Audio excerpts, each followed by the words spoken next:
all recording. It's all good. All right. So what we'll do today, we're pretty much done with the use of TinyDB, and also how to store something remotely, how to retrieve something remotely from a website. So from now on, we are moving on to some kind of interesting stuff that you can do on the device itself. So what we'll do today, or focus on today, is what we call a canvas. Okay. Now, when you think of a canvas, it doesn't really, remind you of anything that is interactive or fun. It's just sitting there and you can throw paint at it, right? Well, not so much the case, when it comes to App Inventor, because with a canvas, you can do animation, okay, and you can basically program something that can move by itself at a certain rate from one place to another place. They can even detect collision. So you can write, fairly simple 2D games with the concept of sprites in a canvas. And that's what we're going to do today. And hopefully, this will give you some ideas of how to implement your application, especially if your application is kind of more of an interactive type. And let's see. Here we go. And I have today's topic already highlighted, so when you go to Moodle, the website, the one that is highlighted is no longer remote database access. The remote database access thing is kind of like an optional thing. I don't really expect the entire class, to basically run a website, write a web script, and then be able to interact remotely with a database. But it does open up the possibility of doing that. Okay, and it's not. From a certain perspective, it's not too difficult, but from the other perspective, there are a lot of things that you need to think about first. So we'll go ahead and finish up, JSON serializer and remote database first, because I think I have like one little thing that I have not finished on this page. We already talked about the two types of two types of encoding. One is JSON, JSON encoding, which is good for converting a structure, basically a list that can potentially contain other lists, into a text string, okay, which is great because text string can be stored easily into a database. The second part of encoding has to do with HTTP itself, which is Hypertext Transport Protocol. Certain characters cannot appear as a part of what you're transmitting, and so those characters need to be escaped or encoded. So HTTP encoding is just for that particular purpose. With all the encoding and decoding, the only one that is not supplied by App Inventor is JSON encoding. The rest are already supported by App Inventor. And the JSON encoding code, is something that I introduced maybe 2 classes ago. So you can basically just use that code if you want to for JSON encoding. The major concept or the major concern about using a website as a database, so you can store your data remotely and retrieve your data remotely, is security concern. Because once you store your data online, everyone on the internet can get to your website, and they can attempt to hack into your website. So you have to make sure that you have taken measures to make sure that whatever you're doing is secure and you preserve the privacy of all of your users.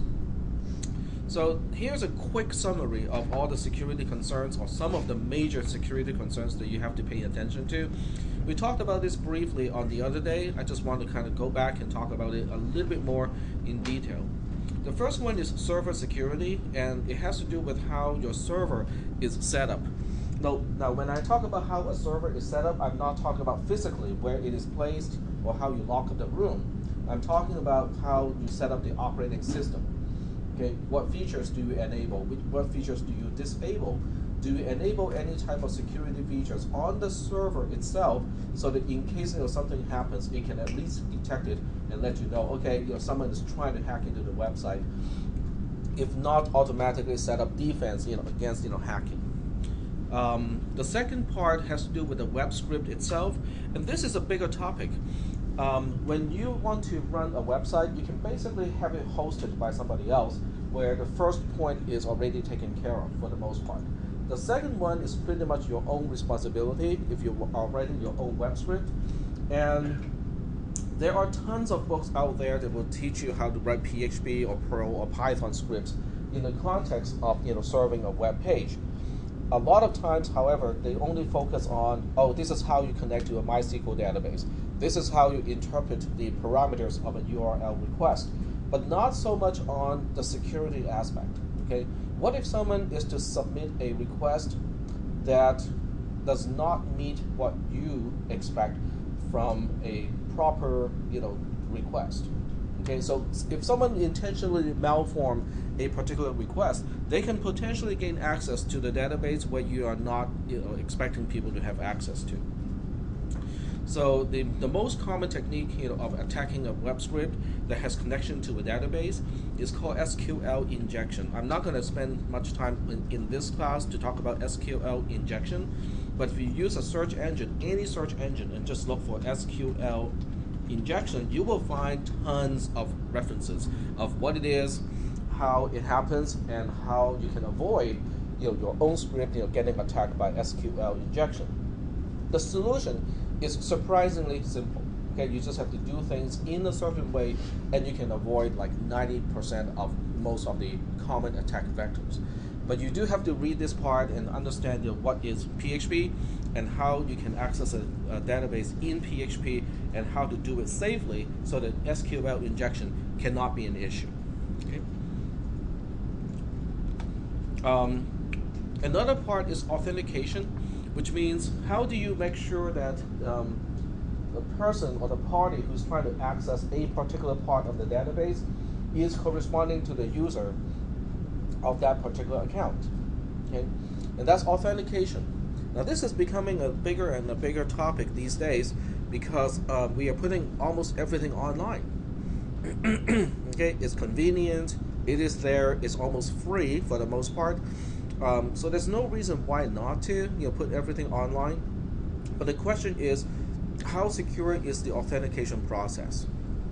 Now, when I say authentication, it's really just a fancy word for most people of saying log in. Okay, so how do you log in to your account? How do you make sure that someone else cannot log in as you? Now, the answer may seem very simple, right? I just pick a very difficult password. Okay, well, that can stop some people. But what about people who have key loggers on your computer? Okay, but I will make sure that there are no key loggers on my computer. What happens when you go to a hotel and you have to use somebody else's computer? Then you have no control over that, right? So what can we do to protect our privacy when we're using a computer that we do not manage? Okay, we cannot be sure whether it has a key logger or not.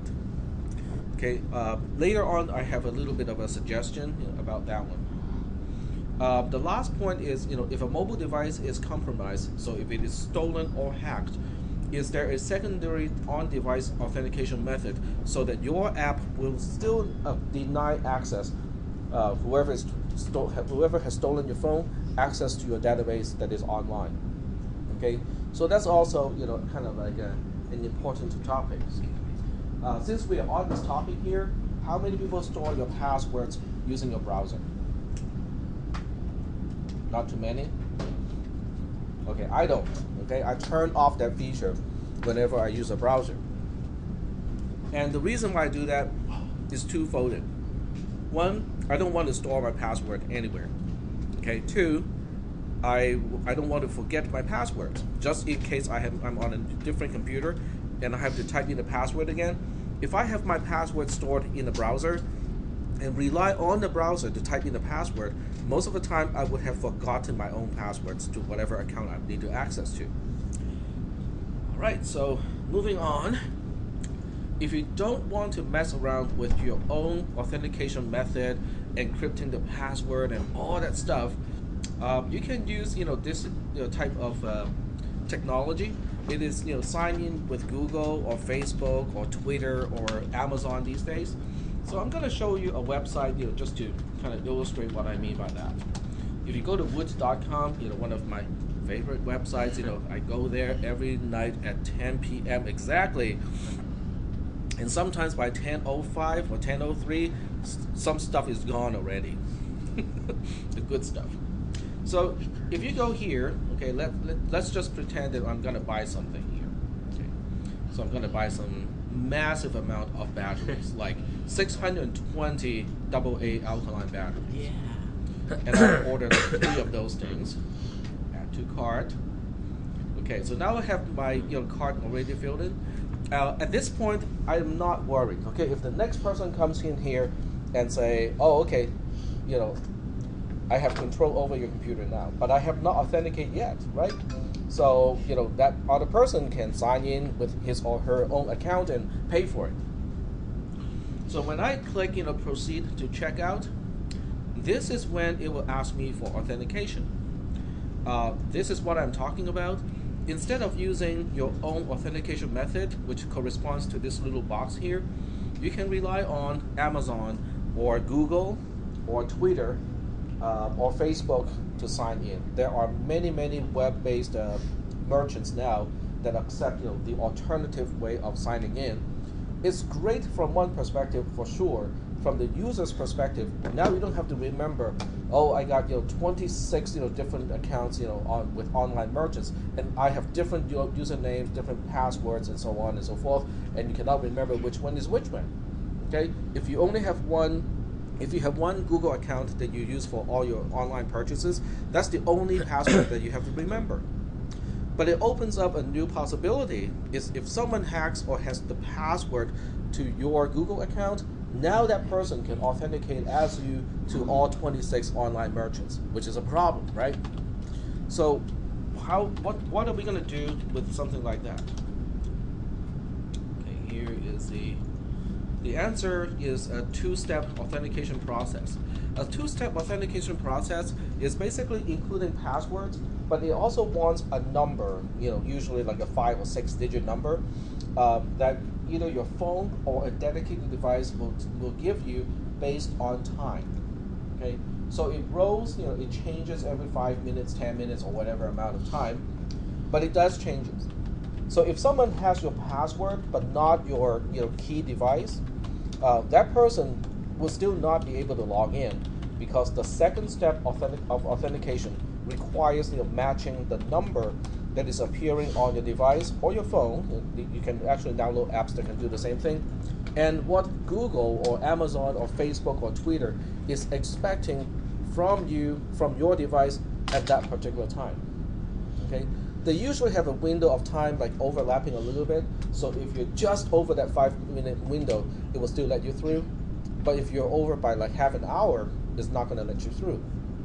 So it's great because if someone just happens to be overseeing your login process and copy that number down, it's useless in the next 5 minutes.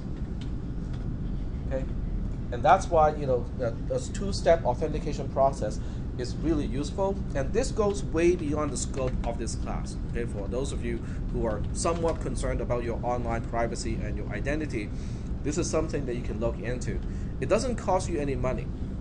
Okay, because I'm assuming most of you have a smartphone already, and you can download and install an app on your smartphone for 2-step authentication. Go ahead. No, I don't have a phone. Oh, you don't have a smartphone? No, I don't have any phone. You can run the emulator. Yeah. That's your smartphone on a computer. So here's for people who are more interested in this topic about how to use, let's say, Google for authentication. This is a link to a web page that kind of briefly talks about it. And this one is kind of cool because it is specific to App Inventor. Okay, so this one talks specifically about how you can use Google authentication, but in the context of App Inventor. Okay, I looked into it a little bit, and it's definitely not going to be easy. So this website or this web page has the information or some of the information that you need in order to do that. But at some point when you scroll down, you will see that the philosophy of the author of this page is no free lunch. Okay, that's the philosophy, double quotes, no free lunch. So if you want to get the entire thing, you will have to click on this link here and pay that guy $10. You know, I have a different philosophy, but I'm not saying that this is wrong or anything. It's just that, you know, with this particular person, if you want to get the whole thing, get the source code for App Inventor, you have to click, you know, you have to click on the Pay Now button in order to, you know, pay that person. Well, $10 is not really a whole lot of money. And yet he provides the APK for free. Sorry? And yet he provides the APK for free. Right. The AP, you mean the Android programming package. Right, but it's not in App Inventor code. Okay, so if you want to integrate this logic into an App Inventor program, you know, you still need the source code in App Inventor way. Yeah. Yeah. Yeah. So anyway, somebody has already figured it out. You know, it's just, you know, it will cost you $10 to get the answer.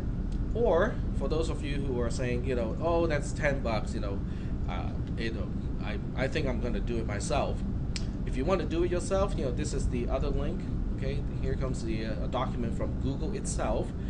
It talks about, you know, OAuth 2.0 and the protocol itself. This is an API, and the term API refers to application program interface. Okay, so this is basically how you interact with something that somebody else is providing. So this one talks about the protocol, and you can implement the protocol for the most part in App Inventor, and that's basically what the other guy had done. Okay, so if you figure out how to do this, and you can read this document here, you know, read the OAuth 2.0 authorization protocol, and you say, okay, I go through all of this stuff here, and I can figure out exactly what to do, how to do it in App Inventor. You can charge other people $10 too. Okay, but the point is, even though App Inventor seems to be a very limited programming environment, it gives you all the building blocks that you need if you want to do something complicated. It's just taking time and expertise to do it. The tool itself is capable of doing it. Okay. Are there any questions at this point about authentication? Okay. So all I'm doing here is just giving you some exposure of what you can do. I'm not going to require any of your projects to show me, oh, okay, show me how to do, you know, Google plus authentication. No, that's not required. It's just, you know, something that I think you should know about. Yep, sorry. Extra credit for it if we do? Extra credit, $10.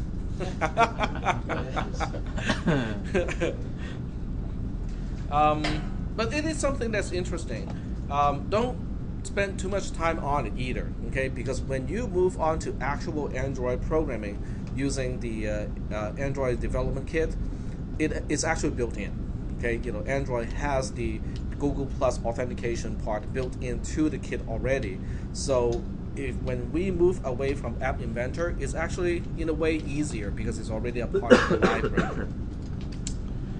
But if you are still using App Inventor, you know, and you want to figure out how to do it this way, you know, it's going to be interesting. It's going to be an interesting project. In fact, I would say that all by itself can be your project for those of you who want to take on that challenge. All you have to do is to show me your application being able to sign in using Google Plus authentication, and I can count it as a project. But you cannot use the $10 solution either.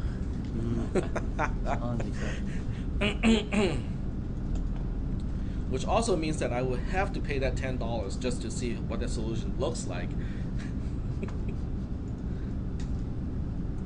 Alright, so we are moving on to drawing in 2 dimensions, which is kind of fun in many, many ways. So what we'll do is we'll first introduce the kind of boring concept of a canvas. Instead of just talking about this, let's go ahead and do something, right? So let's go to ai2.appinventor.mid.edu, and it complains about the same thing. And let's go to my project, and I'm going to start a new one to talk about the canvas. So I'll just call this one test canvas.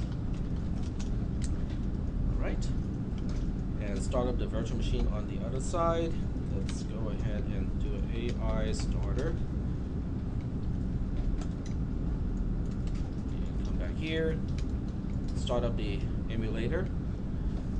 So to kind of summarize, a canvas is an area, it's basically a component that you can put on your screen in App Inventor. The same concept also exists in regular, full-fledged, Android programming. So what a canvas is it can do a few things. One is it can track all your touch movements in that particular area. So if you want to say, oh, I want to see what the user is drawing, with his or her finger, you can do that. Okay, with a canvas, you can actually track, the entire motion of what somebody is doing on the screen. That's one thing. Two is you can use the concept of sprites, and use the concept of sprites to do some simple animated, stuff. Like, here's a tank and it's firing this little projectile thing, and you can basically program that thing to fly in a certain way. The straight line stuff is easy, but to make it curve is a little bit harder. Okay, not impossible, just harder. And when it collides with something else, you can also detect that particular quote-unquote event and do something about it. So a canvas is, a really kind of useful feature, especially for simple games. I wouldn't use it for anything that's complicated, like Angry Birds probably is a little bit too much for, for a canvas. But, if you want to do something that's relatively simple, it's not too bad. With the previous version of App Inventor, it was not implemented in a very efficient way. I think the second version of App Inventor is better, so we'll go ahead and take a look. So to use a canvas, what you need to do is to scroll down a little bit here and go to Drawing and Animation. That's where you will find Canvas and basically the two sprites. To understand what a canvas is, you can click on the question mark here. It will give you a quick summary of what a canvas is. And then I think at the end of this page, it also has, oh, I cannot see it. If you click on more information, that will bring you to an entire page of discussion of what a canvas is and what you can do with it. So instead of just reading this part, let's just go ahead and do it, right? So drag a canvas into your application, and by default it appears as a very tiny rectangle on your screen because you have to set the dimension of the canvas accordingly first. These are the properties of a canvas. Background color, you can change it in the program. Background image, you can change that. Font size, line width, you can change all of this stuff here. But the one thing that you might want to set when you drag and drop the component into your application is the width and the height. So in this case, I'm going to make the width, fill parent, which means it is going to make the canvas as wide as the screen itself. And for the height, I can make it automatic, or I can make it fill parent, make it as tall as the parent window is. But instead of doing that, I'll just go ahead and specify the pixels, and let's pick 300 pixels, which tends to be a fairly good number to use for App Inventor. So now I have a somewhat squarish canvas with my application. On the emulator, it should be running already, and you can see that the canvas does not even appear. It doesn't have a border. Okay, so you can't even see a canvas when you have put it into your application.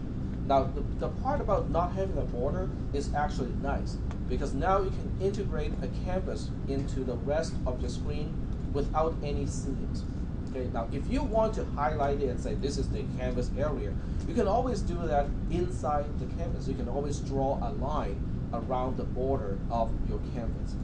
So that brings us to the next point here, is how do we draw something inside the canvas?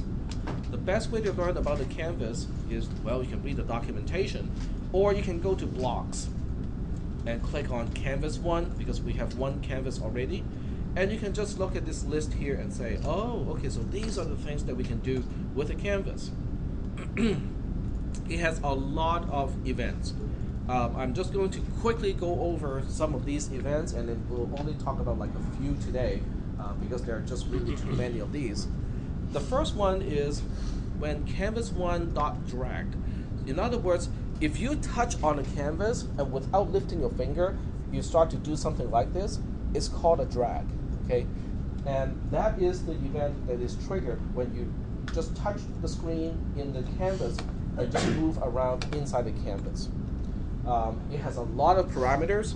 If you look at all the kind of like orange, I would call that salmon. Okay, if you look at all the salmon boxes, these are all the parameters.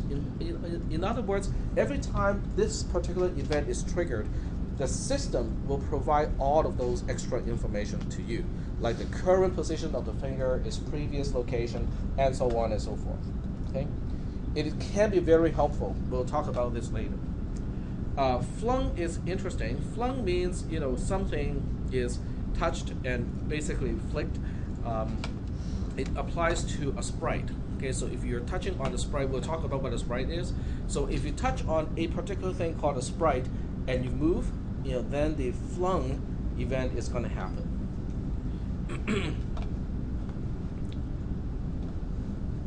Touchdown means you're just touching on it. Thank you. So touchdown is pretty simple to explain. It's just okay, somebody is touching the screen. So the action of just touching the screen is going to trigger touchdown, but it doesn't cause any additional events after you touch and before you release it.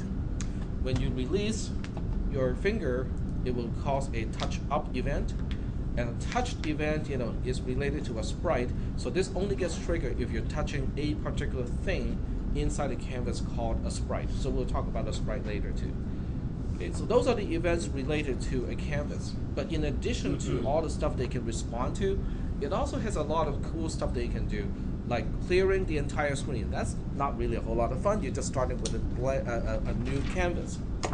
You can draw a circle. A circle has x and y, which are the coordinates of the circle, and you can also specify the radius to control the size of the circle. A circle is not filled. Okay, it is just the outline of a circle. You can also draw a line. When you draw a line, you supply two points basically. X1, Y1 corresponds to the first point. X2, Y2 corresponds to the coordinate of the second point, and a straight line is drawn between those two points. You can draw a single dot or single point. You can draw text, which is kind of handy. This is the only way you can display any type of text inside a canvas. You cannot put a button inside the canvas. You cannot put a label inside the canvas. You cannot put a text box inside the canvas. So the only way to display something like text inside the canvas is to use this method called draw text. Okay, you control the X and Y, and you specify the content, the text that you want to draw. When you draw text, you can draw it at an angle. Okay, if you want to make it slanted and so on, you can use this one. You can use get background pixel color. So this will return the color of the background pixel, which is helpful in some way. If you're writing certain games, you might want to know, is this sprite on top of this thing here? Okay, if that thing has a particular color, this can help you identify what the sprite is on top of. Get pixel color, instead of the background pixel color, this is just a pixel color, which is not corresponding to the background, but whatever is on that pixel right now. You can save a canvas into a graphics file. So in this case, it will save it to the device's external storage. If you just read the text here. Set background pixel color, so you can set the color as 1 by 1 in the background. And this does not change the foreground. The foreground is basically, all the sprites. Okay, all the sprites form the foreground, and then the background is, anything other than the sprites, form the background. And then we have all the extra methods here to set and get certain things. So background color, background image, font size, height, line width, so you can make thicker lines or thinner lines. Paint color. Okay, so whenever you draw something, it's going to use whatever the paint color is set to. So if you want to draw a pink line, you have to first set the paint color to pink and then do the draw line method. Okay, so you have to select the paint first and then draw something. It's kind of like how you would use a canvas. You pick the color first and then you do something on the canvas. You can make the entire canvas visible or invisible. You can change the width when your program is running, when your script is running. And this one is not, I'm not going to talk about it just now because it's not, we haven't had a use of this particular last one yet. So are there any questions about what a canvas is and in general what you can do with it? Go ahead. The canvas covers, I'm guessing, the whole screen, right? You can make it cover the entire screen if you want to. But remember, wherever the canvas is covering, you cannot put labels or text boxes or buttons on it. So Right. you have you have all the control over that area, but you no longer have other elements or other components within the area. Which is good in a way because now you can control a lot of things. Like I want to put this quote unquote button here, but it's not a real button anymore. It is just a sprite that looks like a button, but you can change the position of that thing now. Okay, so we'll talk about that too. Right. Any questions about what a canvas is, and in general what you can do with it? The questions? Is anyone finding the canvas may be useful in your application, in your project? Not particularly. Maybe. Okay. Well, let's take a look at some of the possibilities of what we can use a canvas for. So with this particular canvas, let's go back to designer here. And I'm not going to even put a sprite yet. Okay, so we'll go ahead and just use a canvas just all by itself and see what we can do with it just all by itself. So we go back to blocks, and I would just go ahead and start with the drag method. So we go to canvas and then we scroll up, and I'm just going to pick up this drag method here. Now this is going to be a little bit harder for me because you can see that my screen, because of the way I zoomed in, it's not even showing the entire block because it's too wide. When you get this block here and just hover over it, it tells you about it provides comments of what it is. So when the user does a drag from one point, previous x, previous y, to another xy, which is the current x and the current y, this event gets triggered. If you are touching a sprite, then the drag sprite will also give you a sprite object to tell you which sprite is getting dragged. But it doesn't give you a drag sprite if you're not touching a particular sprite. Okay, so let's see what we can do with this one kind of funky looking event called dragged. The one thing I want to do right now is wherever the user touches, I'm going to just draw a dot. Okay, so I can kind of track the movement on inside the canvas. So we'll just go to canvas again, and this time we just want to draw a dot or draw a pixel, draw a point if you will. But draw a point is going to be really hard to see on the screen, so I'll just go ahead and draw a circle instead. So I'm going to put a draw circle here, and a circle that I'm going to draw is going to correspond to location current x and current y, which is the current location. So I'm going to use current x to specify the x coordinate of the circle, and current y to correspond to the coordinate of the y to correspond to the y coordinate. As far as the radius is concerned, let's go ahead and just pick a Random. random would be kind of fun. Why not? Let's do random. Except it's not going to be 1 to 100, which is kind of a little bit too wild. So we'll just go ahead and pick, let's say, 20 to 40. I think that's good. Right. So now I have a simple application. I didn't really set the color, so I should probably do that too. Now, if I'm only going to use one particular color, I don't really have to worry too much about it. But let's just go ahead and pick a color here. So once again, we go to canvas, and then we set the paint color to something. So we set canvas 1 paint color, and then we go to colors and just pick one. Now, if you want to randomize the color, which we had done once already, you can do it by using make color and then just randomly select the RG and B components. But in this case, I think I got the size of the circle randomized already, so we'll just go ahead and pick a kind of like a standard color like navy blue here. All right. So now we have a really simple program, and it just keeps track of where I've been touching on the screen. And the application should be running already. So when I Oh, that's cool. so circles are actually filled and not just the outline. A little bit too thick, but you know, you get the idea, right?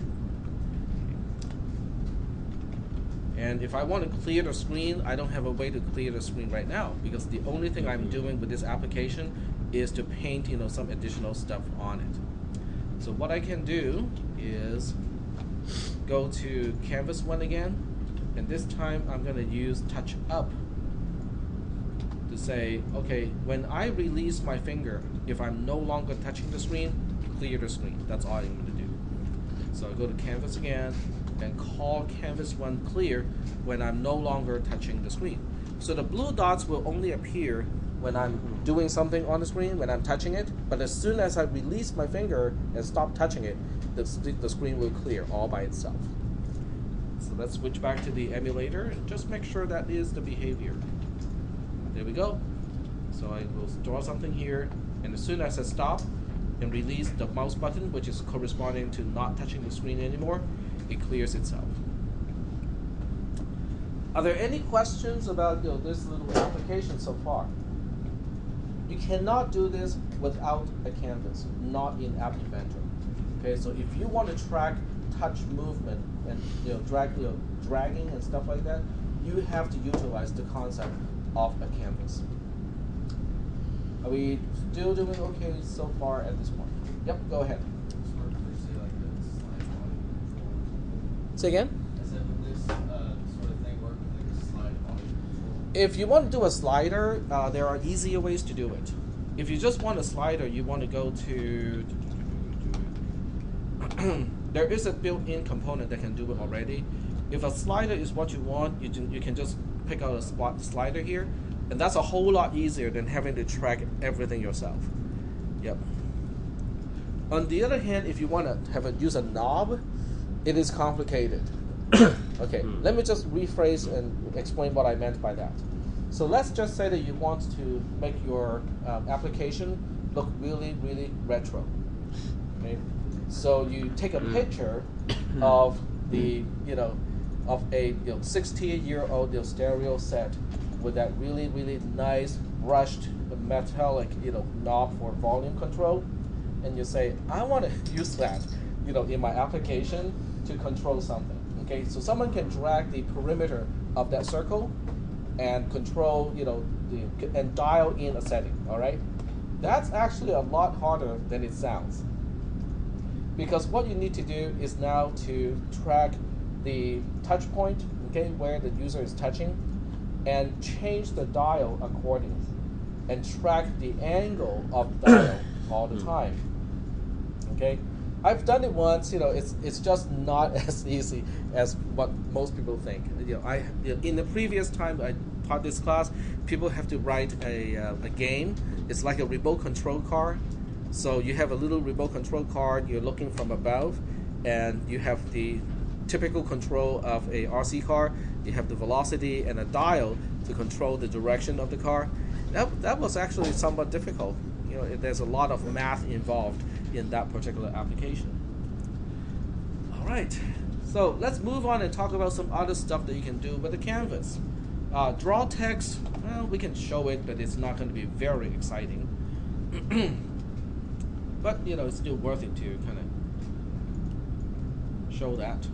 So what I'm going to do to illustrate draw text is I'm going to modify the application here. So instead of drawing a circle, I'm going to take this away. So I'm not going to draw a circle in a drag event anymore. Instead, I will display the coordinate x and y at the spot where the touch event happens. Okay, so that way you can actually see a whole bunch of coordinates on the screen as you drag your finger across on the screen. So in this case, well, I guess the paint color can still be blue because it will just be blue text in this case. I go to Canvas and I say draw text. Not at an angle, just regular draw text is already good enough. So I'm going to pick current x to be the x coordinate, the origin of the text here, and current y to be the y coordinate. And then as far as the text is concerned, I'm going to use a string, or go to text here and make it the concatenation of several pieces. So in this case, I'm going to use a join operation, and I will specify 3 components. I'm joining 3 components together.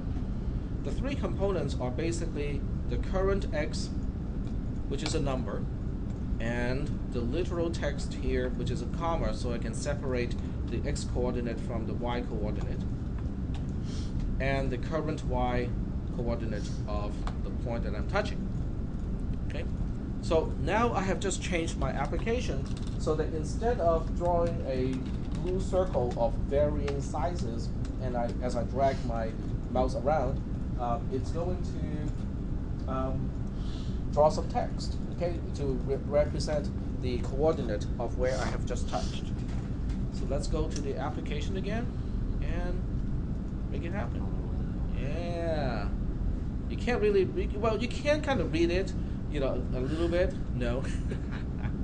And then when I release the mouse, it's going to clear.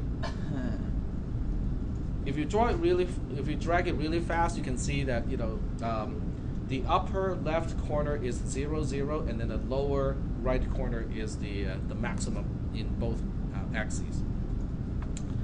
All right. Any questions about this particular application so far? There's nothing here that you think you might want to integrate into your application? This application, maybe in the future. In the future, maybe. Okay. All right. Let's talk about how to make your own button inside the canvas, okay? Because the canvas gives you a lot of flexibility. The one thing that it takes away is the inability to use regular buttons, regular text boxes, and regular labels.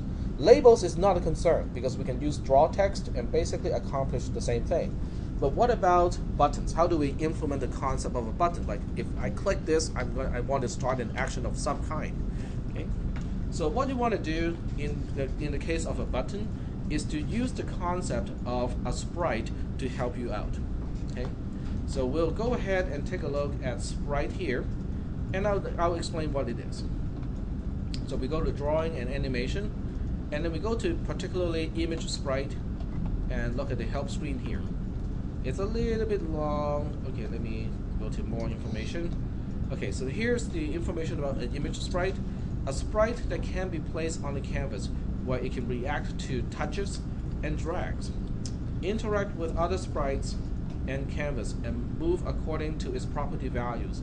Its appearance is that of an image specified in its picture property, blah, blah, blah, blah, blah. So it's basically, you know, you can, if you want to look at it in the simplest way, it is just an image, okay? But there's something special about this image. If you put it inside the canvas and you touch it, it knows that it's being touched.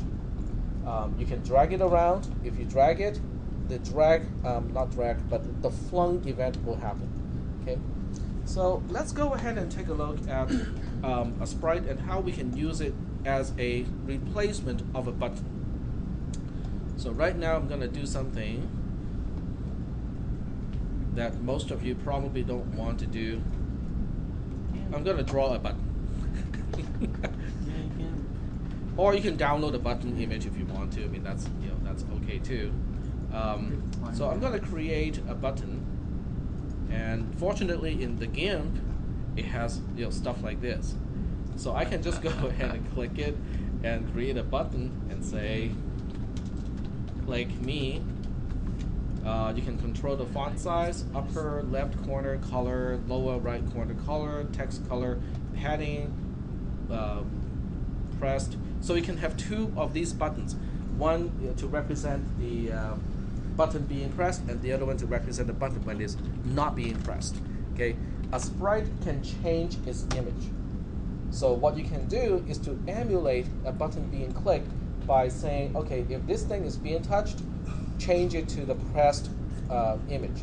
When it's released, change it back to the released image. So you can do something like that. I'm not going to do anything quite that fancy, so I'll just do a regular button here and click OK, and here's a button. And so what I'll do is I'm going to save it, or export in the GIMP is exporting, and I'll just export it as a PNG to, let's say, the temp folder, and we'll just call that, you know, button 1. Fairly generic name. Yeah, let's call it button click me. Okay. click me and click export. It's a PNG file. I'm gonna let's click all of these things. Export. So now I have a image already saved with this little button here. So inside App Inventor, the first thing you have to do is to import that image into the application so it becomes a resource that is accessible by your code. So what we will do now is to upload a file. It's a media file. So we upload, choose the file. It is in the temp folder called button click me. Press the enter key, click OK, and the button is now uploaded. Okay, so we have an image here. And the second thing we want to do now is to create a sprite. So we will drag an image sprite into the canvas. Okay, an image sprite cannot go anywhere else. It does not go to the regular part of the screen. It is not an invisible component. It is a visible component. So when you drag a sprite into your application, you have to drag it into a canvas. Okay. And right now the canvas, the sprite is just a regular thing that has no particular image associated with it. So let's go ahead and change it now. Okay, you can do it in your blocks too, but I can do it also as a part of the properties that I have set up already. So when you look at the properties of a sprite, you will see something that is like, well, why would an image have these particular properties?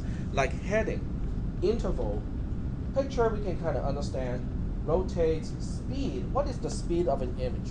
Well, these are all things that will indicate to you that a sprite is not just an image. It is an object that can move pretty much all by itself across a canvas.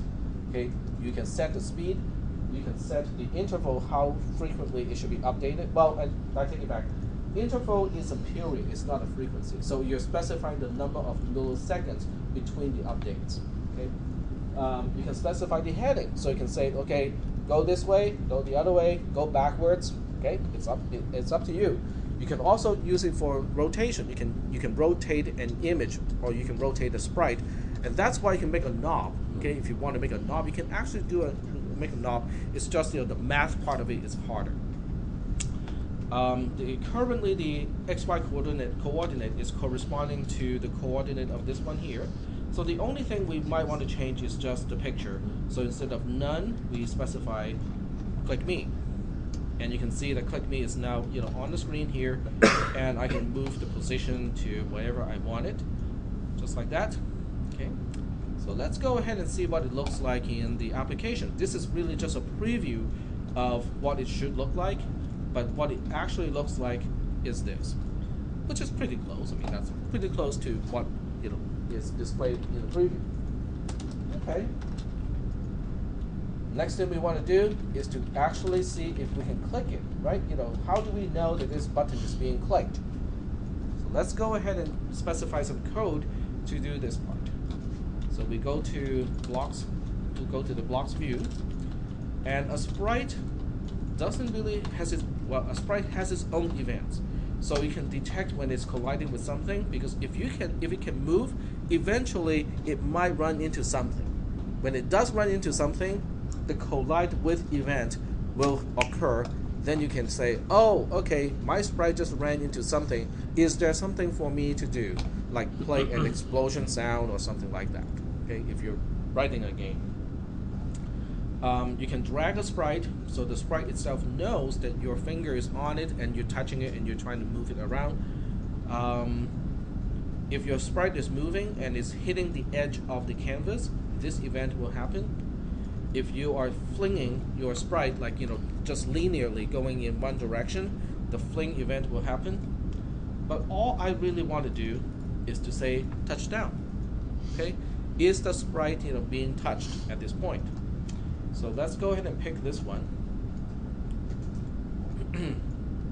And this particular event is specific to a particular sprite. If you have 20 gazillion sprites in your canvas, then you have 20 gazillion possibilities of touchdowns. Each one has its own touchdown event, which is great because that makes it so much easier to identify, okay, which one is being clicked. Okay, because only the one being clicked will have the event triggered. All the other ones will like, oh, not me. I don't know what to do. Alright, so in here, all I really want is to indicate that it is being touched. So we'll go ahead and change, let's say, just the background color of the entire canvas. So we go to canvas here, and then we'll do something about its background color. So we'll go to set background color of the canvas to something, and let's make it kind of clear what it is. Go to colors and pick gray. And this will change the color to gray when the sprite is touched. So I also want to have a second event handler of saying when the sprite is not being touched, or if I stop touching it, then change the background color back to whatever it was earlier. So I go to just duplicate this block here and change the color back to the original white background color. That's all I'm gonna do. Okay. And now my application should be updated. Oh, it's not doing it. Come on.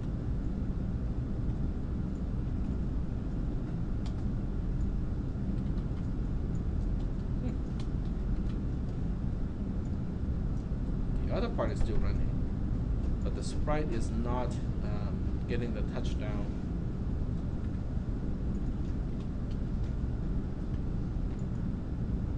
Maybe too fast. You notice it was removing the words as you moved up. If you use it quick at once, it may just be so fast. I think it might have to do with this. No, that's a touch up. Let's get rid of this touch up first. And just go back to, okay, so touch up. Oh, no, the app is not getting updated, that's why. Because if the app were updated, it should not be doing this anymore. Because I just got rid of the touch up will clear the screen logic, so the app is not getting updated. So we have a reset. Reset connection and reconnect to the emulator.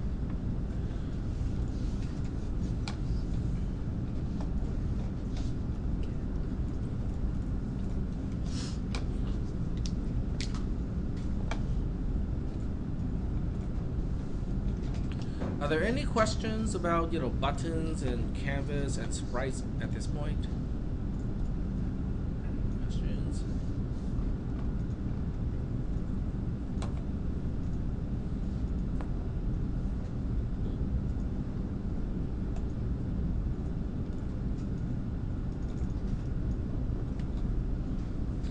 Well, since we're waiting, has anyone played with the Android app called Androidify?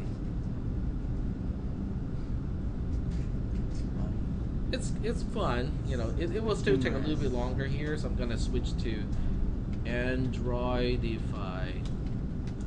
It's an application made by Google itself. It's just a little fun thing. So what you do is you can draw, you can try to convert the Android icon to yourself. Based on your hair color, hairstyle, eye color, and so on and so forth. It's fun. I mean, you can save the image, you can send it to your friends. Okay, so the app is now up and running, and it's not clearing the screen, which is good. This is what I'm expecting. So when I click and touch it, it's still not doing it. The touchdown is not working. It's not setting the background color to green. And I'm suspecting, let's see if this is interfering with it. I'm gonna get rid of dragged and just focus on these two events, just in case the events are interfering with one another. So touchdown is the only thing I'm looking for, and also touch up. Okay, so let's switch back here. No, it's not working.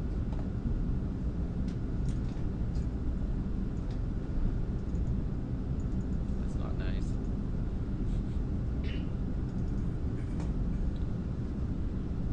Okay, let's try something else, to see whether I can detect whether it's working or not. When image run dot touchdown.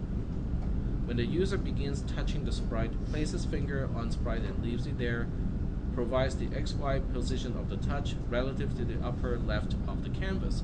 So when I touch it, when I click it with a mouse button, that should have triggered touchdown already, and yet it's not doing it. Either it's not doing it, or setting the background color to green is not working. It's one or the other. Yep. Instead of background image, is there like a background color? The background color can be specified here. So when you look at the canvas, the background color is normally white. So we can change this one to something other than usually white.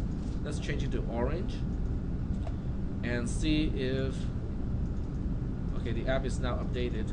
Yeah, and so you have it as background image, and you don't have a background image. You have a background Color, yeah. In the blocks. in the Because blocks. it says that there's Switch to background blocks. image, You image set sprite, background sprite. image. Oh, I used the wrong method? Yeah, just Oh. click the drop down. Okay. It'll let you switch from there to the background My color. kids will say right now, epic fail. There we go. Duh. Alright, so let's try that again. Yay! Now it works. Okay, thank you. Right, so any questions about this? Now you can also change, the sprite can change its own image. So as I said a little bit earlier, if you want to emulate a button being pressed and change the shape of it, you can actually do it. Okay, so the way to do it is to go to a sprite and look for set image, set background image, set picture. Okay, they call it set picture, but that's how you can change the sprite appearance on the fly as a part of your logic. So you can implement, you can emulate what a button does and put it inside the canvas, which can be helpful because this gives you the freedom to position the buttons any way you want. When you're outside of a canvas, App Inventor has a lot of restrictions as to how you can place your buttons. For instance, you cannot change the position. You cannot change the position of your buttons if you're outside of a canvas. But inside the canvas, it is entirely up to you to decide how you want the buttons to look like and how you want to place the buttons. In fact, you can make a button moves around a little bit all by itself to make it a little bit harder for people to click on it. Okay. Now the other thing that people usually do with a Windows program, like when your mouse is just going to go into a button, it moves. That cannot be done with an Android app because touching is touching. It doesn't know that your finger is about to touch the button, so it cannot do the prediction and go and move away from where you're about to touch it. Until we can make mobile devices mind readers, we can't really quite get that part done. Right. So let's go ahead and do it. Let's make this button move around a little bit so it's harder to click it. Okay? It's actually easier than we think it is. Okay? So the way to do that is we have all the pieces already. Come on, let's get out of this one. Okay. So the way to do it is to first of all, when we start the application, we want to specify a particular direction and heading. So we want to set up something like that first. I'm just thinking about where to put it. I suppose in the screen we can have a start button. The reason why I haven't used a start button is once the application is running and it's just updating itself, it doesn't trigger initialize of a screen anymore. So I can't really put a whole lot of initialization in the initialize code block of the screen.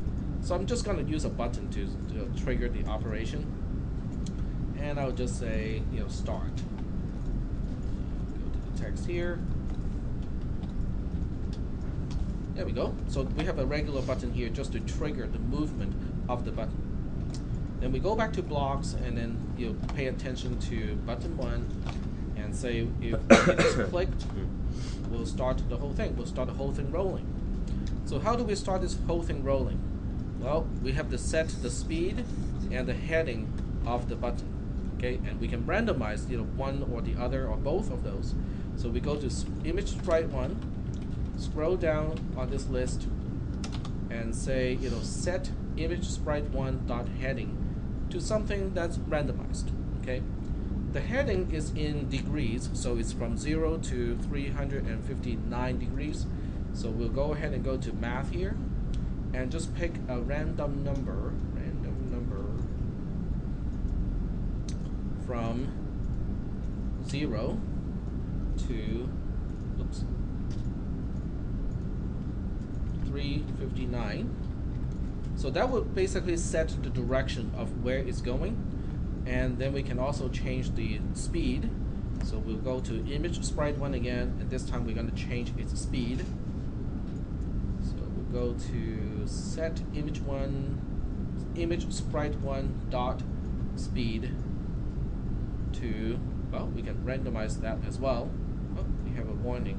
Oh, there we go. Let's just, okay, we are just about to do it. So we'll also randomize this, and we'll just go ahead and pick a smaller range. Let's say this is on a per update basis. So every 100 milliseconds, it's going to update with this number of pixels. So let's pick some relatively small number. Let's say 20 to 30 pixels. Okay. So now we have the initialization of the movement of the button. Now, when it does run up against the wall or the edge of the canvas, it's not going to be able to move beyond that. Okay. Well, actually, it does move. No, it does not move beyond that. So let's go ahead and run this app, because now we have a button that moves all by itself. It's a little bit too fast, I think. And you can also see the heading changes the rotation. If you don't want the rotation to change, you can go back to Designer, go to the image sprite, and unclick Rotates. So this way the heading of the sprite does not rotate the orientation of the sprite itself. Let's go back to blocks and specify some more logic. Okay, so when it runs up against the edge, we don't want it to stop, because that makes it easy to catch, right? So we want it to bounce around a little bit, and to do that, you have to first capture the event of we are running up against the edge. Okay, we just touched the edge. So you go to image sprite 1, go to edge reached, then you can do something. The edge is going to tell you which edge it has touched, and there are certain things that can use the concept of an edge. And in fact, I think one of those is already listed here. So let's go through this list here, because the bounce is exactly what would use the edge here.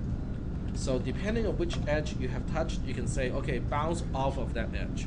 So when it's bouncing, it's really just doing reflection. So this way, it's just acting more or less like a pinball, in a pinball machine. Let's go ahead and try this one out and see what happens. Bing, bing. Now, obviously, every time it bounces, you can change the heading a little bit. You can tweak it a little bit, so it's not predictable like this. No one wants to write a game using this. I am already. Pong. Sort of. Remote Every Pong. time You can get- do a Pong app that Every- can play with another person using a website as a communication nexus. That would be kind of interesting. All right. Any questions about this particular application? No questions? Yeah, this one is actually kind of easy to click. So, but you can make it very different, right? I mean, there's just something like this, because you can change the button itself, so you can make it look like a turkey, or To change heading and speed after the bounce, would you just copy those same two set heading and speed underneath the okay, sprite bounce? that's a good question. How do we change the heading just a little bit, right?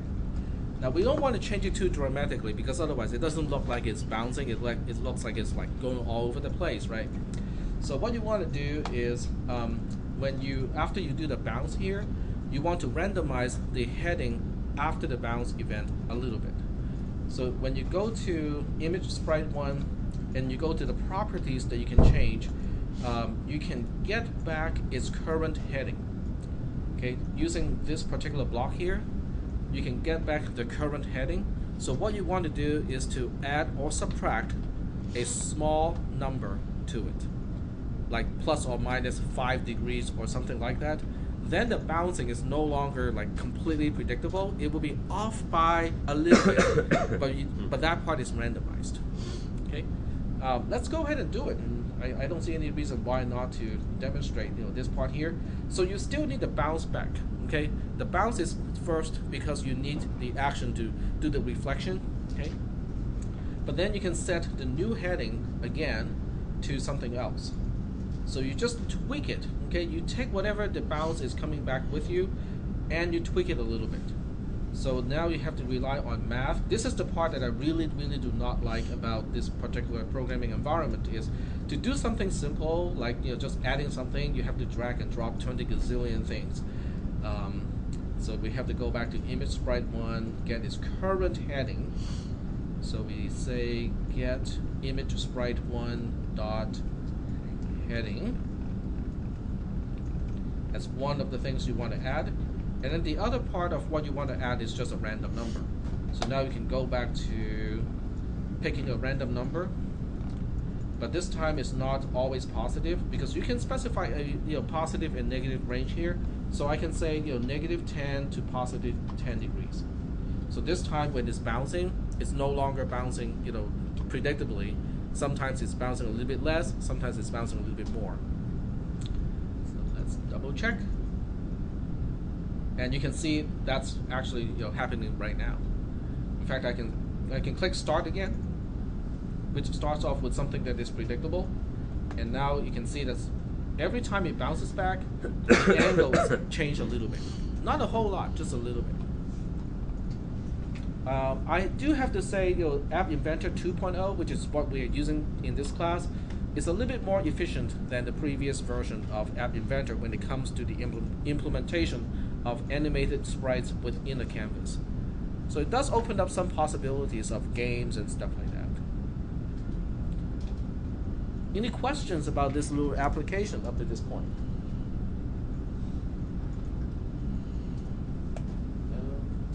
It's easy to write a very simple game, right? Just catch the sprite. That's what I got going on right here. In fact, you can do a remote control of another sprite, by changing the heading and the speed, and try to control the other sprite to catch, the first sprite. Okay, that makes it more challenging because it's not as easy anymore. Any questions about this particular concept of using a canvas? No questions? All right. You can use this feature to. There are a lot of things you can do with a canvas and sprites. Because this is only one sprite, you can have as many sprites as you want inside a canvas, and they can all be doing this, at the same time, and you have the ability to detect whether they are running into each other or not. Okay. So let's go ahead and do something like that. Let's just have two sprites and have both of them running around, and when they collide, we want something to happen. Okay. So we'll change this app, go back to designer, and this time I'm going to use a boring sprite. So the boring sprite I'm going to use is just a ball. It's really just a circle. Okay, that's all it is. It's just a circle. And the circle allows you to control a few things, like the radius and the other stuff, the usual stuff that we already know. So we'll just change the radius to, let's say, 10 pixels to make it more visible. And we will also change the color to something that's less contrasty. Let's change it to, let's say, green. So now we have a green ball as a sprite and a button here. And then we go back to blocks here. And the start button is going to start both sprites running. So we'll just duplicate this block, stash it here, duplicate this block, stash it here, and it doesn't let me select the other sprite because it's a different type of sprite. That's okay. We can go to the ball. It has exactly the same stuff as the other one, except you cannot change the background image. So with this one, we can set Maybe the they'll heading. do that in version 3.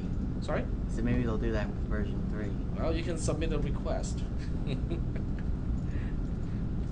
And we'll change the heading, and then we'll change the speed. And just pick this one, put it here, pick this one up, put it here. Get rid of this guy, and get rid of this guy. So now we'll have two sprites running on the screen, and they will be possibly running in different directions. So let's go ahead and test the application first. Oh, the other one is... Oh, I forgot about the bouncing part, so it's not bouncing, it's just going in one direction. So to do the bouncing with the other one, we have to go back here and basically do the same thing, but with the other sprite. So we'll have to replicate the same logic with ball 1 and say that when edge reached, we'll make it bounce off of the same edge. And I'm not going to randomize this one. It's just we know that works already. Oh, it just crashed. Dope. Okay, reset.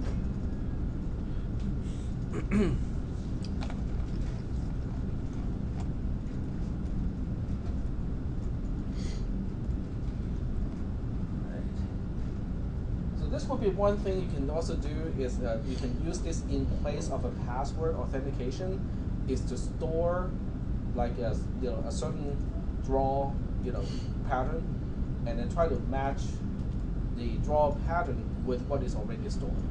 Now that is a lot more difficult than it sounds, because it sounds like it's a lot easier than matching a password and stuff like that, but we never draw some things exactly the same way twice. So now you have to think about, okay, but what is considered close enough? Okay, maybe the speed is different, maybe the shape is slightly off, maybe it's offset by a little bit or rotated a little bit. So it's actually a lot harder than you think it is when it comes to gesture matching.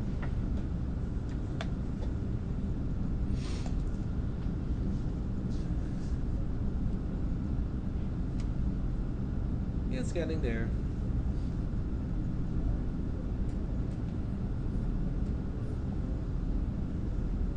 Go. It's initializing and start. So now we got two sprites moving in different directions, and with two sprites moving in different directions, what if they're colliding? What if they run into each other? In your program, you can detect that also. So now we can go to either one. Okay, it doesn't matter which one. So you can either use ball 1 or image sprite 1 in this case, and you can say when it is colliding with something, okay, collide with, and whatever you're colliding has to be another sprite. So this other is basically another sprite. So when it's colliding with another sprite, let's just change the background color to red, okay, because it's bad. So in this case, we go to canvas 1 and change the background color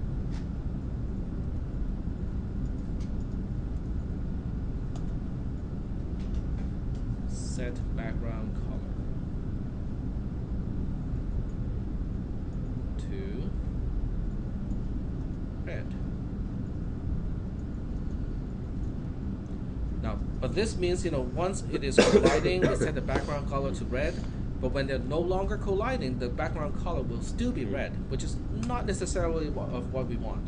So we have to go back to image sprite 1 and say if it is no longer colliding, in other words, when the two images are no longer overlapping, we'll do something else. So we'll take this particular event, no longer colliding with, and we'll set the background color back to the usual white color. So we replicate this here, change the color back to white, like so. All right, so let's see if the program is doing what we think it's supposed to be doing. Come on, collide, run into each other. Ah, there you go.